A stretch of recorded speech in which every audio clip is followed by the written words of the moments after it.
we've talked about this a bunch of times today, the whole idea of what is the software-defined data center, but I think it makes sense to rewind and start at the very beginning of this discussion. And because one of the things I talked about on one of the panels earlier is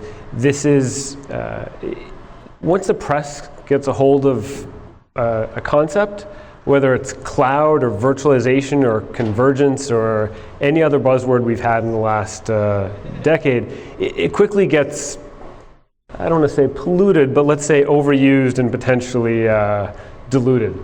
So the universal reference for everything is Wikipedia, right? So Wikipedia defines it, I won't read it, but effectively abstraction, pooling, and automation of all the data center's resources and services to achieve IT as a service. And I think this is one of the better definitions I've seen because it actually captures the aspect of turning it into a service. It captures the aspect of pooling and abstraction, automation, all key concepts.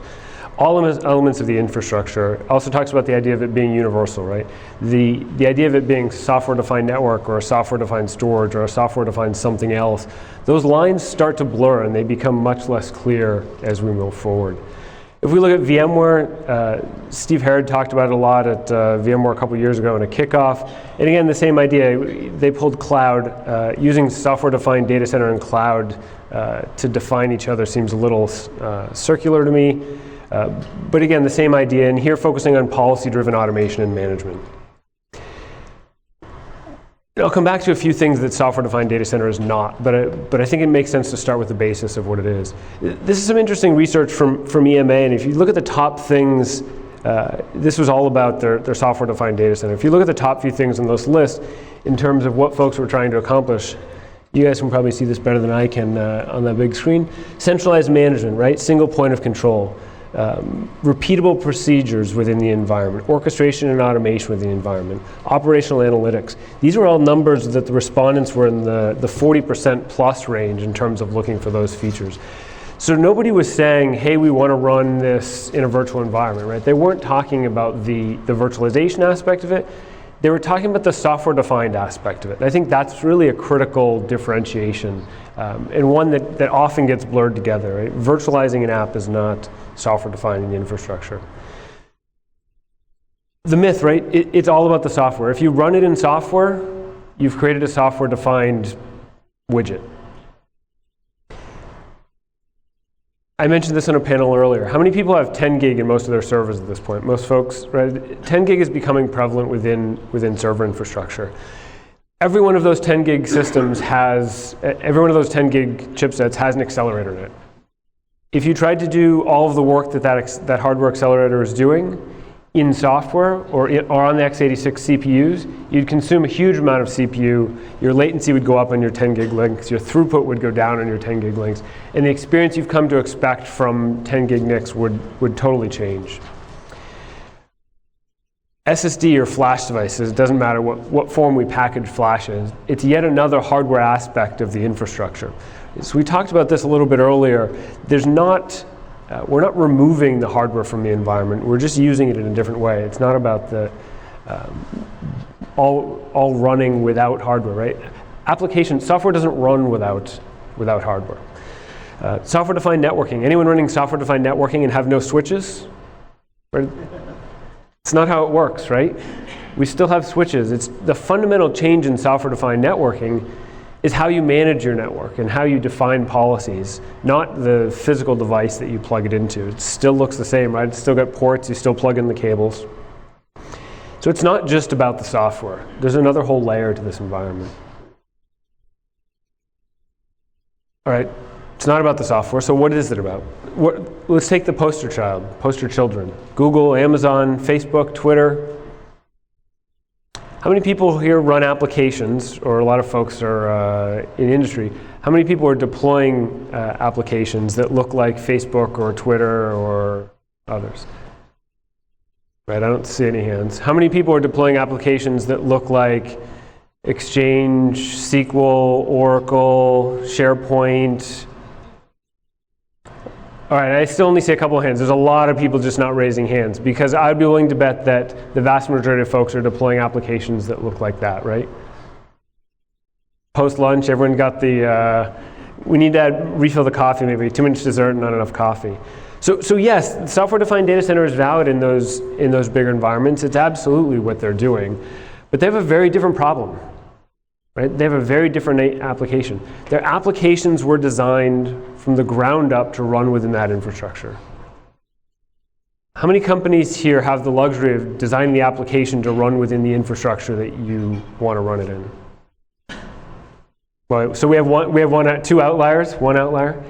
Right? This is normally the other way around. The infrastructure drives the application, right? Not the other way around. You don't get to define your own application. You're buying off the shelf applications, and they have a certain set of expectations about the infrastructure.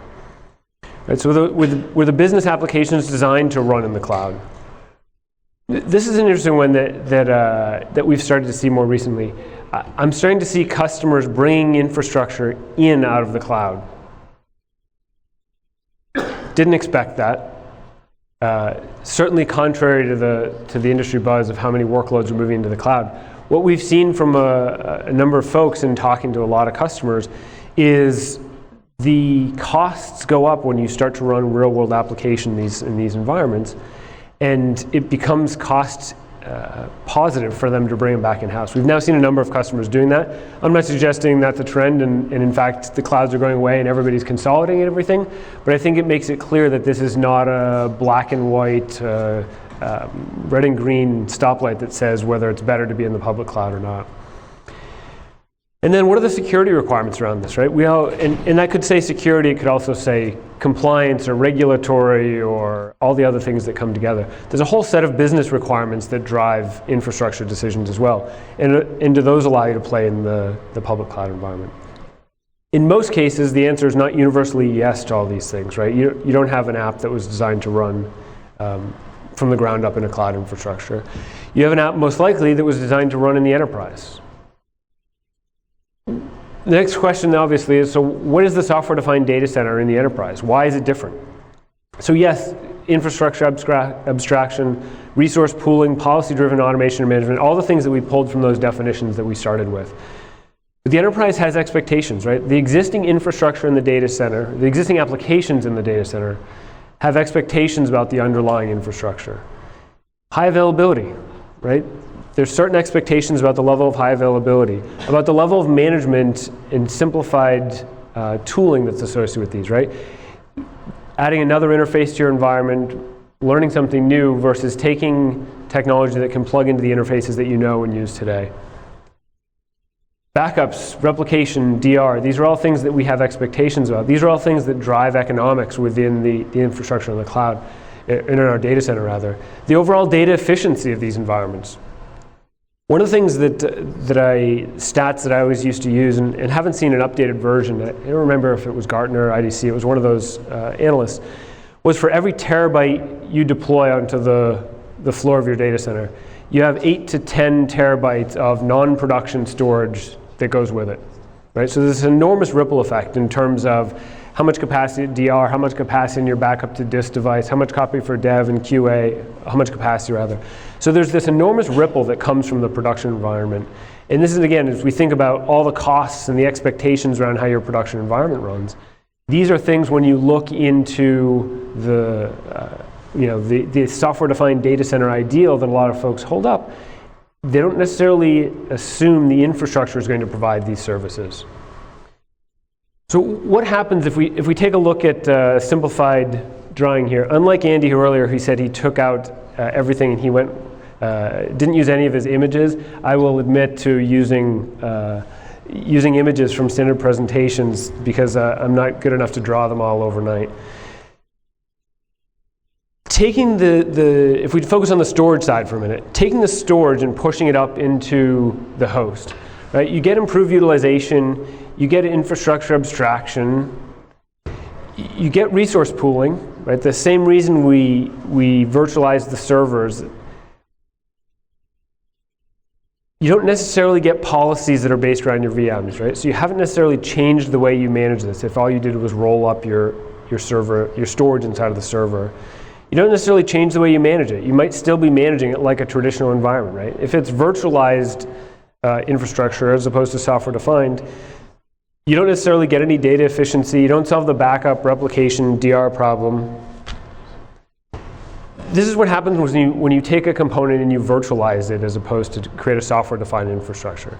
When we talk about software-defined networking is not taking a router and running it in a VM. Right? Again, it's the same example. It's about changing the management, changing the policy, making it VM-centric, not about running it in VMware. Or it doesn't matter if it's VMware, same concept in other hypervisors.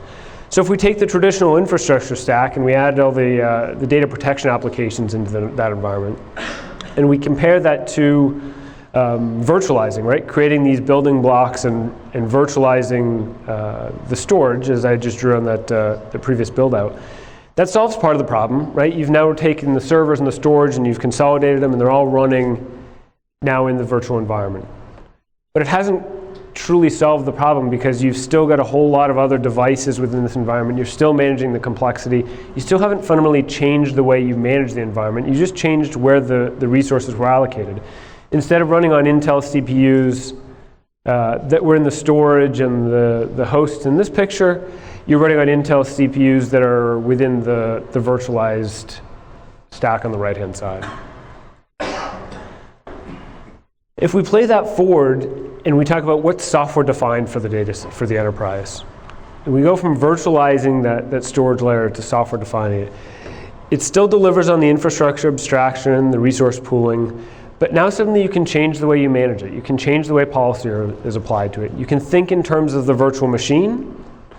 You can manage it through your existing constructs, right? So plug into, whether it's in a VMware environment into vCenter, in a Hyper-V environment into the SCVMM, in an OpenStack environment, plug into Horizon, whatever is the logical construct for you to manage from. Don't create yet another point of management within the environment. Data efficiency matters, right? One of the things we talked about in a couple questions to the panel along the course of the day was the idea of mobility, right? And how do you get that VM from location A to location B, whether it's one cloud back to your corporate environment or between portions of your corporate environment? The efficiency of that data matters. Being able to take backups, do replication, provide DR, all those core services matter. And when you look at it from a software-defined perspective, being able to define a simple policy associated with a VM is very different from simply taking storage technology and running it in a server. So if we roll this out, what does it look like? So this idea of a software-defined data center creates this abstraction layer across your environment on the storage half of the world, has a presentation layer up to VMware, and stores all your data within it, right? So in this environment, we're showing two data centers. One on the left side is Las Vegas, one on the right side is New York. And the ability to take and move virtual machines between this environment so that you can take a copy of that VM, back it up to one side, move the necessary bits to the other side efficiently, restore it on the other side so that you can recover from a DR event. Doing this through that single policy that I mentioned really becomes the key to simplifying the management of the infrastructure. When we talk about software-defined, a lot of times it sounds very futuristic, theoretical, something that's not actually applicable in our data center today. It is available in the data center today, and it's available in a way that you can grow into it over time, right? So it's the whole, do you want to be a chicken farmer? Is everyone good with the pets versus farming analogy, right? If a pet gets sick, you take it to the vet, you try and make sure it gets better, it has a name, everyone takes care of it in the family, everyone's sad if it dies. If you're a chicken farmer and a chicken gets sick, you don't take it to the vet. No one cries if something happens to it. It's probably dinner this evening. The reality in most data centers is we still have pets. That's not a bad thing. That'll change over time, right? As the world becomes more software-defined, as applications evolve, we'll all be managing chicken farms, or at least as applications evolve, that's the expectation. But today, there's a lot of pets in the data center, which means they need all of these services. So if you can manage them and simplify that process, within a local data center, but as well as being able to provide policies around a global environment. I think that's really the objective, right? Providing a path from where you are today to evolve your infrastructure over time towards an environment that's fully software defined. So we take this same image, all the pieces and parts that it takes to build the traditional environment on the left-hand side there.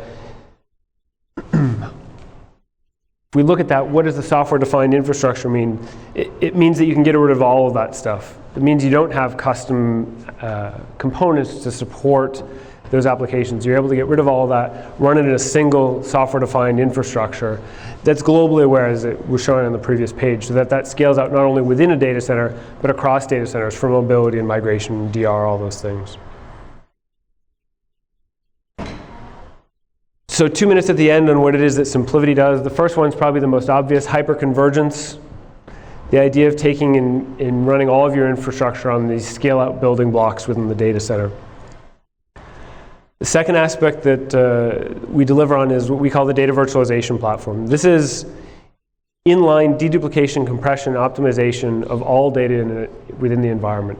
This is a fundamental change in the way data has been approached historically. Once that data is processed in our environment, and this happens before it ever hits a spindle, you now keep it in that efficient format for its entire lifetime.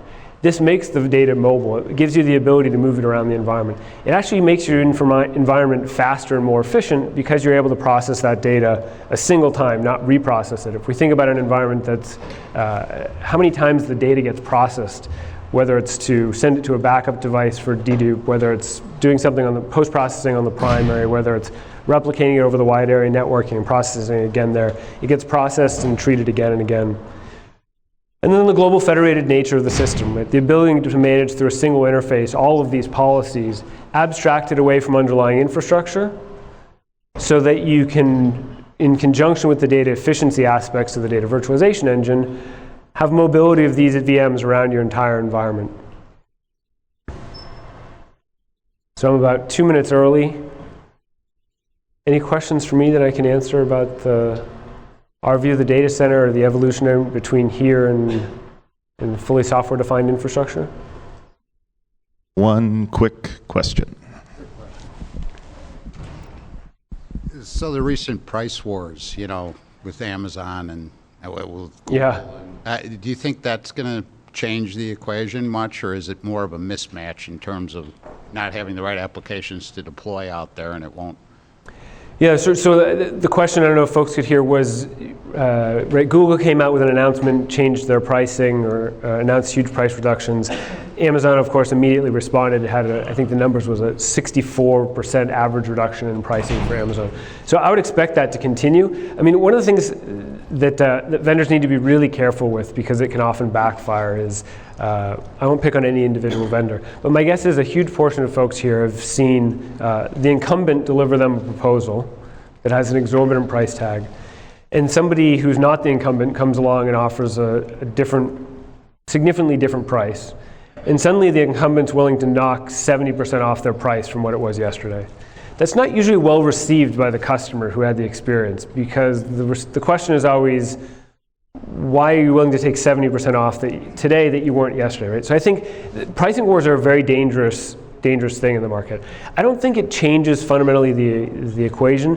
In the end of the day, the core building blocks that everybody's running this infrastructure on is x86 CPUs with off-the-shelf memory, right? 10 gig cards.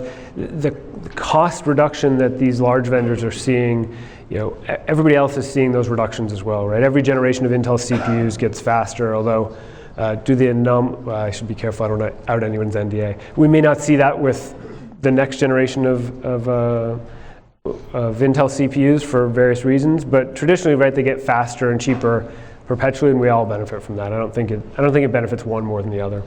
Will it impact your value prop, though? I don't think so, because if the infrastructure that's being run in that, say, Amazon is selling is coming down from a cost perspective, our infrastructure is coming down from a cost perspective as well. And for the most part, we don't view Amazon as our primary competitor.